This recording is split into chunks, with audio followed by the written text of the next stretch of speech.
Il n'y a pas à dire, House of the Dragon m'avait manqué.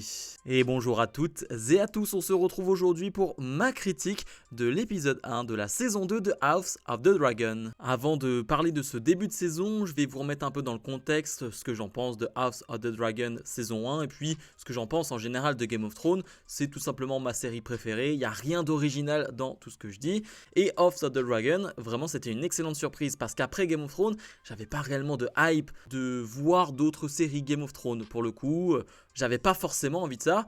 Et dès les premiers épisodes, j'ai compris que si, j'avais envie de ça, j'avais besoin de cet univers, j'avais besoin de ces personnages-là, de ces histoires, de ces décors, bref. La saison 1 de House of the Dragon, c'est du très très haut niveau. Si je le mets dans l'univers Game of Thrones, c'est de la très très bonne série Game of Thrones. Et donc, j'avais qu'une hâte, c'est de voir la saison 2. Et quel bonheur de retrouver tous ces personnages dans cet épisode 1.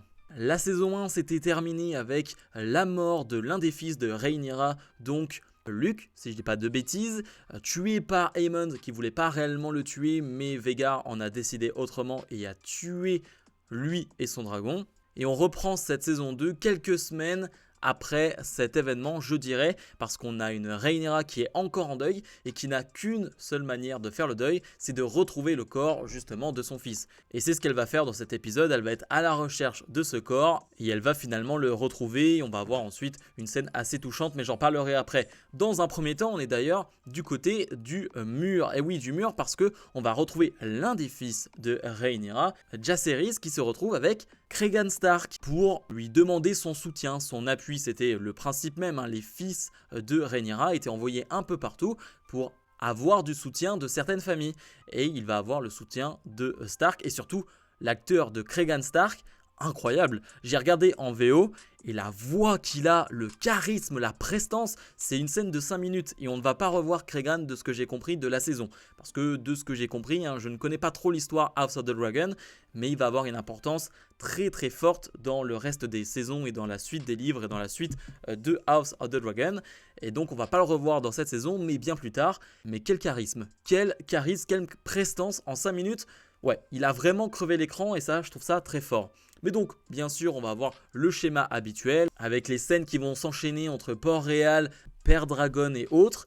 Et c'est toujours aussi bien réalisé, il n'y a rien à dire, l'épisode est vraiment parfait. Pour donner mon avis global sur l'épisode, j'ai trouvé excellent pour un premier épisode de saison 2. Il est très bien réalisé, visuellement il n'y a rien à dire, les visuels des dragons sont vraiment top et en termes d'effets spéciaux il n'y a rien à dire, c'est propre. Les décors, les tenues, bref, c'est encore une fois du très très haut niveau, de la très grande qualité.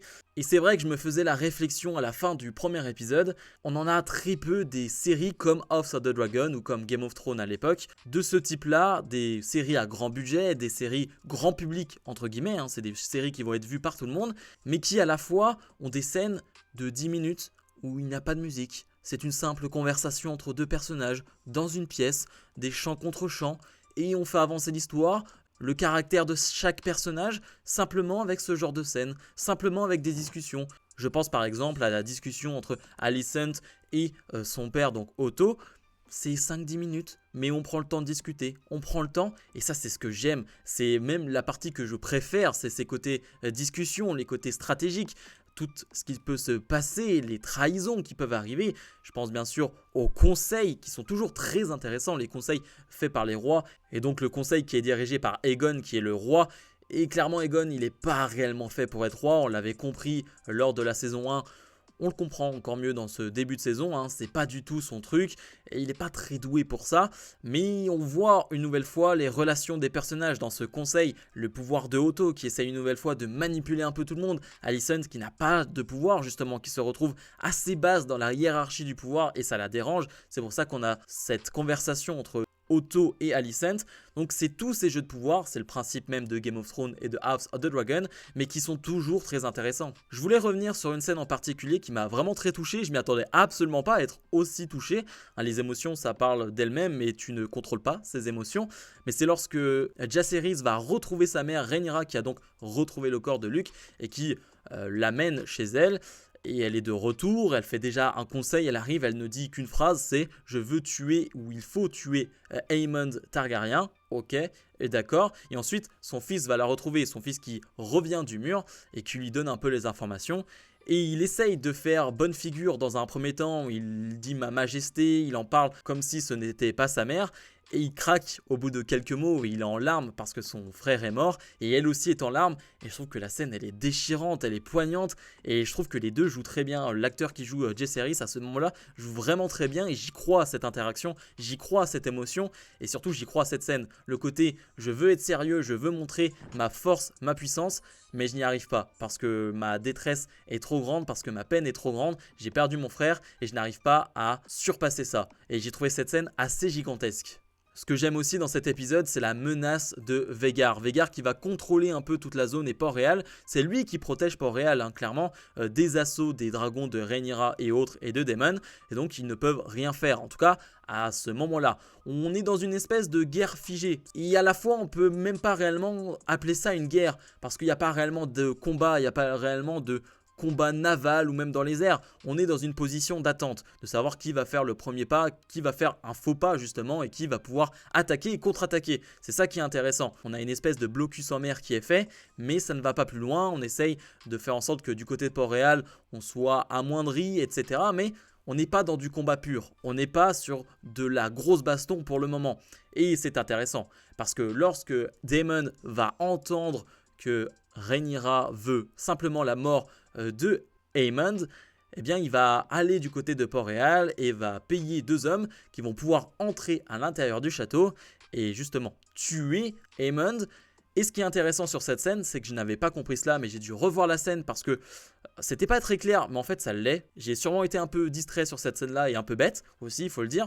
Mais Aemond dit à ces 2 hommes qu'il faut tuer Aemond. Et les 2 hommes lui disent mais si on ne le trouve pas, et là la scène va se couper. Et donc j'ai pas trop compris ce coupage, mais en fait, bah si, simplement s'il ne le trouve pas, eh bien ce sera un fils pour un fils. Donc il faudra quand même tuer un fils. Même si on ne trouve pas Aemond, on trouvera bien quelqu'un à tuer. Et j'avais pas compris cette subtilité là au tout début, pour être honnête avec vous. Les 2 hommes vont donc rentrer dans le château, vont réussir à se faufiler là-dedans. Il y a Aegon qui est bourré, donc il n'arrive pas réellement à voir ce qui se passe. Et ils se font passer pour des gens qui sont là pour enlever les rats. Sauf que ça va pas réellement fonctionner, il y a une servante qui les voit, c'est un peu bordélique, mais finalement ils arrivent dans la chambre. Ils arrivent à trouver la chambre, et ils arrivent à trouver la femme de Aegon, Ileana. On lui demande de dire qui est le garçon. Et oui, pour empêcher tout héritage, tuer le garçon. Et puis c'est un fils pour un fils. Et dans un premier temps, elle va donc désigner l'un des enfants. Et donc l'un des meurtriers se dit ok, elle se fout de nous et donc c'est forcément l'autre. Si elle désigne cet enfant-là, c'est que le garçon c'est l'autre. Sauf que l'autre meurtrier a bien compris que non. Elle a bien désigné le garçon et elle a bien désigné le bon. Car on le voit au tout début d'épisode, il y a une espèce de détresse, il y a une espèce de dégoût de la part de Ileana de tout ce système et de même Aegon, hein, elle en a un peu marre. Et clairement, elle va désigner le bon enfant. Alors on ne va pas voir la scène, mais on comprend bien qu'il y a une tête qui est découpée, clairement. Et ça va se terminer là-dessus avec Ileana qui va se retrouver dans la chambre de Alicent qui est en train de faire des choses avec Sir Criston. Et ça se termine là-dessus. J'ai trouvé ça génial. J'ai trouvé ça génial et une nouvelle fois, j'avais pas compris la subtilité au tout début concernant Daemon et donc qui il voulait tuer réellement. Mais ça paraît clair, ça paraît assez simple. Si tu ne trouves pas Aemond, eh bien tu tues un fils. Et donc là, forcément, la guerre va être déclarée. La guerre va être déclenchée, ça va être un bordel pas possible. Comme je le disais, là on était dans quelque chose d'assez stable et une guerre d'opposition. Là, ça va être le bordel pas possible. J'imagine une grosse guerre de dragons et c'est ce qu'on veut. On veut de la bataille de dragons. On veut de la bataille au sol, oui, mais la bataille dans les airs entre les dragons, c'est ce qui va nous passionner, je pense, dans les prochains épisodes. Donc j'ai très hâte de voir ça. Le premier épisode était une vraie réussite et on espère que la suite le sera aussi. Bref, comme d'habitude, je vous invite à mettre un maximum de pouces vers le haut, à vous abonner. Et nous, on se retrouve dès demain pour ma critique de The Acolyte. Salut